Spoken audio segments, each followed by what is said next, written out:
அந்த டைமில் இருந்து இப்போ வரைக்கும் ரஜினி, கமல், சத்யராஜ் அப்படின்னு இன்றைக்கு வரைக்கும் ஃபீல்டில் ஒரு டாப் பொசிஷனில் இருக்கிற நடிகர்களும் இருக்கிறாங்க. ஆனால் இவங்க எல்லாருக்குமே ஒரு காலத்தில் டஃப் கொடுத்து இப்போ தமிழ் சினிமாவில் பெரிய கம்பேக் இல்லாமல் கஷ்டப்படுற நடிகர்களும் இருக்கிறாங்க. அதில் ஒருத்தர் தான் ராம்கி. இவர் நமக்கு நல்ல பரிச்சயமான முகம்தான். ஆனால் இவரை டக்குன்னு அடையாளம் காட்டுற மாதிரியான ஒரு கேரக்டரைசேஷன் இப்போ உள்ள ஜெனரேஷனுக்கு தெரியாது. இப்படி ஒரு சிறந்த நடிகரை தமிழ் சினிமா பயன்படுத்தாமல் விட்டுருச்சே அப்படிங்கிற ஒரு ஏக்கத்தை லக்கி பாஸ்கர் திரைப்படம் இப்போ நமக்கு கொடுத்துருக்கு. தமிழ் சினிமாவில் ஒரு ஹீரோ முன்னேறதுக்கு அவங்க கூட இருக்கிற பொண்ணு தான் காரணம் அப்படிங்கிற மாதிரியான கதைகள் வந்து தான் பார்த்துருக்கோம். அந்த படங்கள்லாம் பார்த்துட்டு எனக்கு பொம்மி மாதிரி மனைவி வேணும், யாமினி மாதிரி மனைவி வேணும் அப்படின்னு மீம் டெம்ப்ளேட் ட்ரெண்டாகியும் பார்த்துருப்போம்.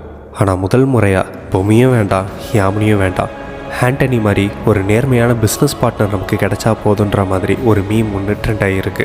லக்கி பாஸ்கரில் அந்த அளவுக்கு தன்னோட நடிப்பு திறமையை சிறப்பாக வெளிப்படுத்தியிருக்காரு ராம்கி.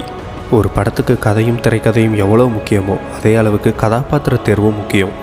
சமீபத்தில் இந்திய சினிமாலே தி பெஸ்ட் கேஸ்டிங்னா அது இந்த ராம்கியோட ஆண்டனி கதாபாத்திரத்துக்கு கொடுக்கலாம்.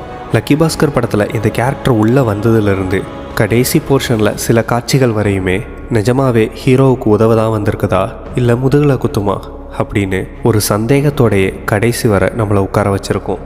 லக்கி பாஸ்கர் படத்தை ஏற்கனவே பார்த்தவங்களுக்கு இது நல்லாவே தெரியும். ஹீரோ துல்கர் சல்மான் எல்லா விஷயத்தையும் புரிஞ்சுக்கிட்டு கடைசியில் அவங்க அப்பா கொடுக்குற அந்த ஒரு அட்வைஸ்னால தான் அவர் தப்பிச்சாரு அப்படிங்கிற மாதிரி தான் நம்ம எல்லாருமே நினச்சிக்கிட்டு இருக்கோம்.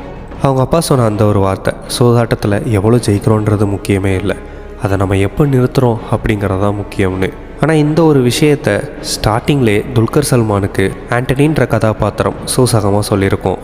கையில் ஒன்றுமே இல்லாமல் கஷ்டம்னு வந்து நின்று பிஸ்னஸ் பண்ண ஆரம்பித்து பிஸ்னஸ் ஆகா ஓஹோன்னு உச்சத்துக்கு போகிற டைமில் கடைசி டீல்னு சொல்லிவிட்டு ஷட்டரை போட்டுட்டு அமெரிக்காவுக்கு போயிருப்பார். ஆக்சுவலாக இதுதான் லக்கி பாஸ்கர் அப்பாவும் சொன்னது. சூதாட்டத்தில் எவ்வளோ ஜெயிக்கிறோன்றது முக்கியம் இல்லை, அதை நம்ம எப்போ நிறுத்துகிறோன்றது தான் அதில் பாயிண்ட்டே. இதை புரிஞ்சுக்கிட்டதுனாலேயே என்னவோ தெரியலை, பண்ணுறது தப்புன்னு தெரியும், அது மாட்டிக்காமல் பண்ண முடியாது அப்படிங்கிறதையும் தெரிஞ்சுக்கிட்டு ஒருவேளை நம்ம இதை நிறுத்தினாலும் நம்மளை சும்மா விட மாட்டாங்க அப்படிங்கிறதையும் புரிஞ்சுக்கிட்டு சம்பாதிச்ச எல்லா பணத்தையும் ஸ்டார்டிங்கில் இருந்தே புத்திசாலித்தனமாக செலவழித்து இன்வெஸ்ட் பண்ணி கடைசியில் அவர் எப்படி எஸ்கேப் ஆனாருன்றது தான் லக்கி பாஸ்கரோட சுவாரஸ்யமான கதையே. இந்த படத்தில் இன்னும் நிறைய லைஃப் லெசன்ஸ் இருக்குது. அதெல்லாம் தெரிஞ்சுக்க தொடர்ந்து நம்மளோட இணைஞ்சிருங்க. இது மாதிரியான மோர் இன்ஃபர்மேஷனுக்கு நம்ம சேனலை சப்ஸ்கிரைப் பண்ணிவிடுங்க.